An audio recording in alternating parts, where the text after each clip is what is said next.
Doggy says that lady is trying to get rid of Grandma. My daughter said this right after playing with the family dog at my parents' house. Both I and my sister-in-law, who had been called that lady, were taken aback. "Hey, what are you saying?" "I'm so sorry, my daughter." I hurriedly apologized to my sister-in-law, and she replied with a strained smile. "Oh, no, don't worry about it." My daughter had always claimed she could talk to the family dog, but I dismissed it as childish imagination. What I was more concerned about at that moment was not upsetting my sister-in-law, who lived with my mother and took care of her. "That's incredibly rude, you know?" I scolded my daughter, but she pouted and said, "But Doggy really did say that." And then, as she continued speaking, her words shocked me even more. "My name is Amelia. I'm currently raising my 5-year-old daughter." That day, I had brought her to visit my parents' house because I heard my mother was not feeling well. At my parents' house, my mother lives with my brother, his wife, and their pet poodle. My mother is never lonely with such a lively household. The house is in my mother's name.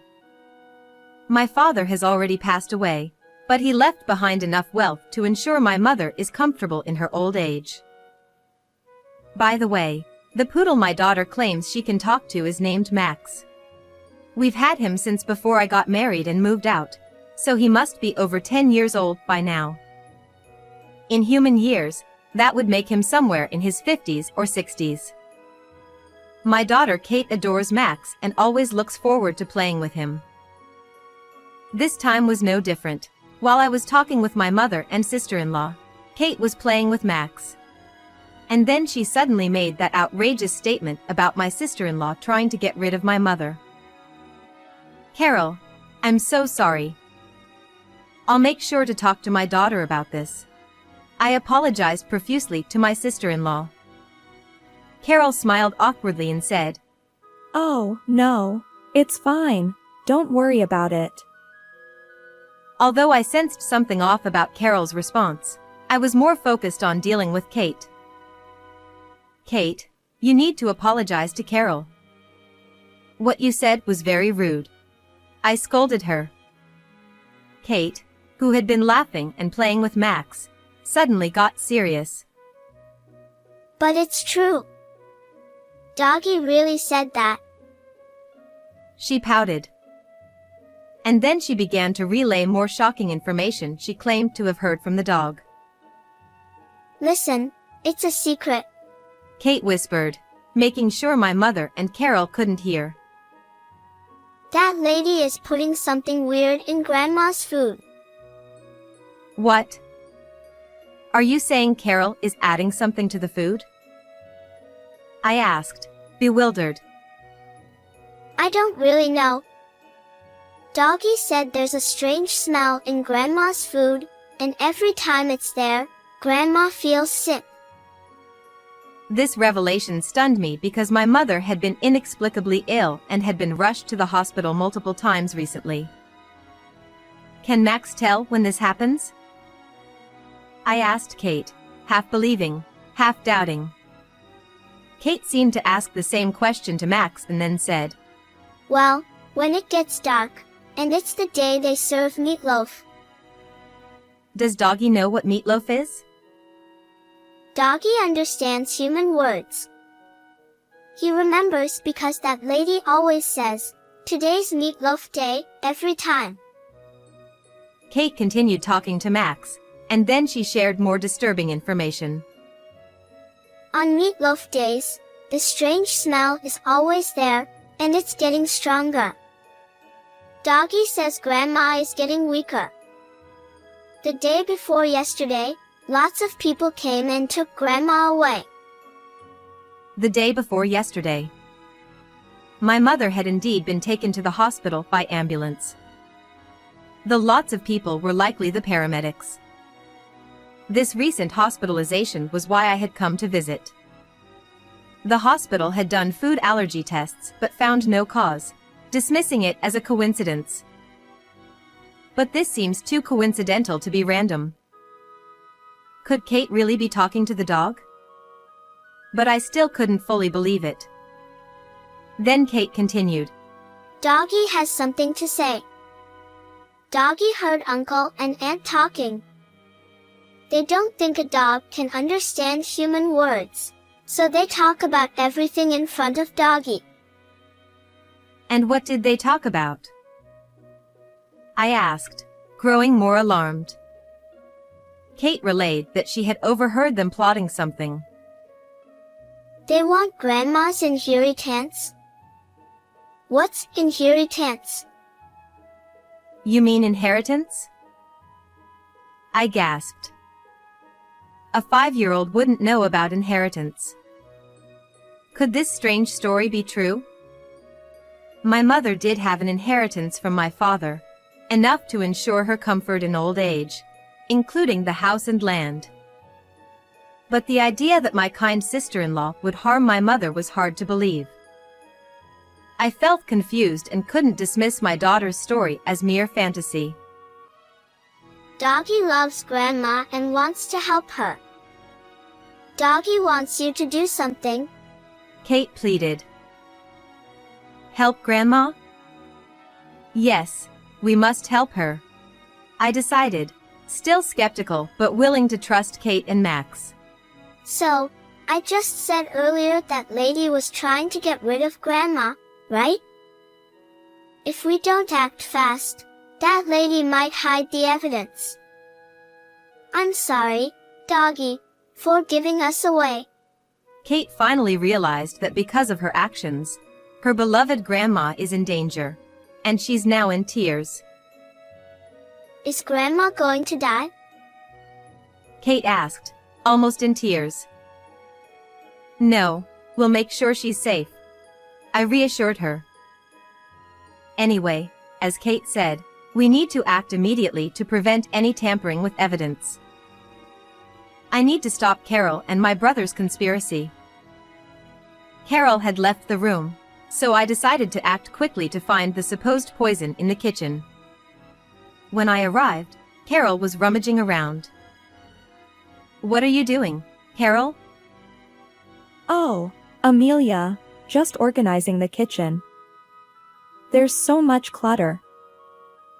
She looked uneasy, like she had been caught doing something she shouldn't.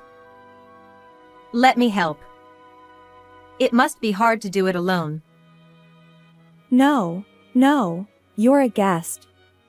We're family, not guests. We should help each other. I insisted, starting to help despite her protests. If Carol is poisoning my mother, the poison must be here in the kitchen. I began to chat with Carol to gather information. I'm sorry for the trouble my mother is causing. She was hospitalized the other day. Yes, the day before yesterday. We're worried about her health. Carol seemed genuinely concerned, not like someone plotting harm. Then Max barked and rushed into the kitchen, sniffing at a trash bag. Hey, Max, stay out of the kitchen. Carol tried to stop him, but Max, despite being called a poodle, is a dignified adult dog. He is about the size of a medium-sized dog.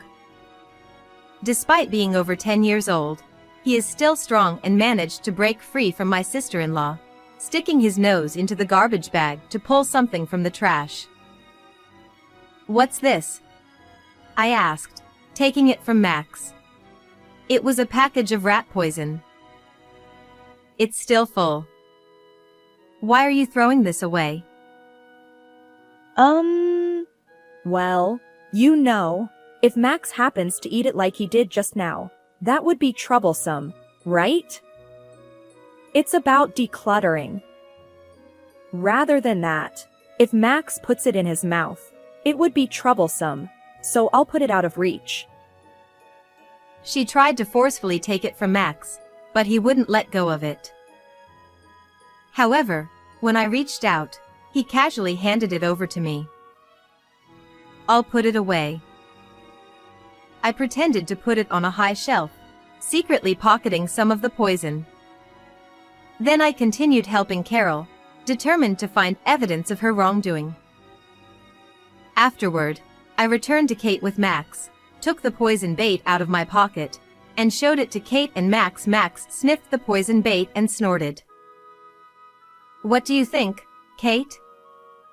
What is Max saying? This is it. Max says it's the strange smell.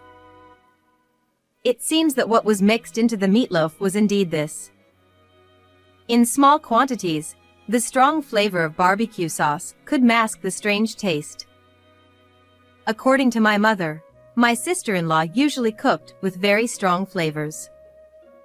When my mother suggested lighter seasoning, my sister-in-law would say, Emil's taste buds are getting weaker. I want you to enjoy flavorful food. This makes sense if the goal was to disguise the taste of the poison bait in the meatloaf with the strong seasoning.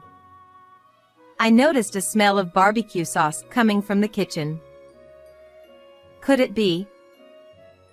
My sister-in-law was planning to finish my mother off today. I exchanged glances with my daughter. She nodded and gave Max an eye signal as well. The three of us were now fully united. I'm sorry, but it's almost time for dinner. Could you please leave? My sister-in-law gently spoke to me with a smile.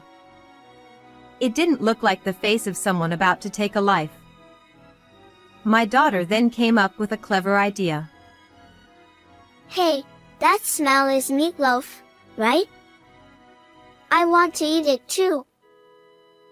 That's right. Since we're here, why don't we stay over? Yay! I can play with Doggy more. What? That would be inconvenient. My sister-in-law was visibly flustered, sweating nervously. What's inconvenient? The fact that you can't poison Mother? What are you talking about? You heard my daughter earlier, didn't you? She said you were trying to get rid of Grandmother, according to Doggy. My sister-in-law's expression changed from calm to a sharp glare. Are you seriously going to believe your daughter's imagination? Yes, I will. She's my daughter, after all. You and your daughter are crazy. But we have proof. I pulled the poison bait my sister-in-law had tried to discard out of my pocket. Her face turned pale. According to Kate, Max says he always smelled this poison in the meatloaf. You served meatloaf the day before yesterday too, right? How do you know that? My sister-in-law was visibly shaken. Kate heard it from Max. And every time meatloaf was served, my mom ended up in the hospital. Well, that was not intentional. So, you admit it. You mixed something in on purpose. My sister-in-law bit her lip, realizing her slip of the tongue. I already told my mother. She won't eat anything you make anymore. Why are you saying such awful things? Does everyone believe this delusional little girl? She pointed at my daughter with hatred, but Kate looked her straight in the eye, unafraid. Max stood in front of Kate, growling protectively. My sister-in-law recoiled in fear. There's no one left in this house to support you, including the dog.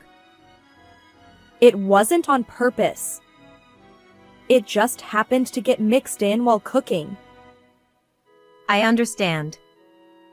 If that's what you say, then I'll choose to believe Carol. Thank goodness. Amelia, you won't abandon me, right? Sister-in-law showed a relieved, bright smile, but I retorted to her like this. If that's the case, please let me eat the meatloaf you prepared for Mother. What? No, you can't do that. Why not? If it wasn't intentional, then there shouldn't be a problem today, right? I pressed her, and she lowered her head, unable to say anything. Max said my brother was part of the plan. Is that true? She reluctantly nodded. You might as well give up. I'll call the police once my brother returns. My sister-in-law whimpered and collapsed in tears. But why serve meatloaf today? You just served it the day before yesterday.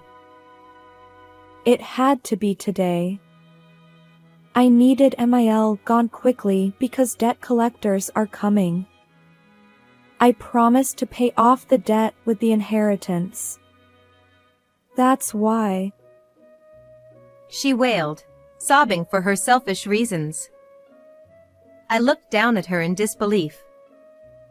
She tried to kill my mother for something like that. Unforgivable. I've recorded our conversation. There's no escaping now. My sister-in-law repeatedly apologized, bowing her head. Kate looked puzzled. Is it over? Is Grandma safe now? Max licked her cheek reassuringly. Later, my brother was arrested by the police who had arrived earlier. He tried to deny everything. I didn't do anything. I didn't know. But my sister-in-law, furious at being betrayed, confessed their conspiracy, and they both ended up behind bars. My mother was incredibly grateful. She said, If anything happens to me, all the inheritance goes to Amelia and Kate. Kate cheered as if she had just received candy. Thank you, Mom. But you have to live a long time. Yeah, Doggy would be sad if you left.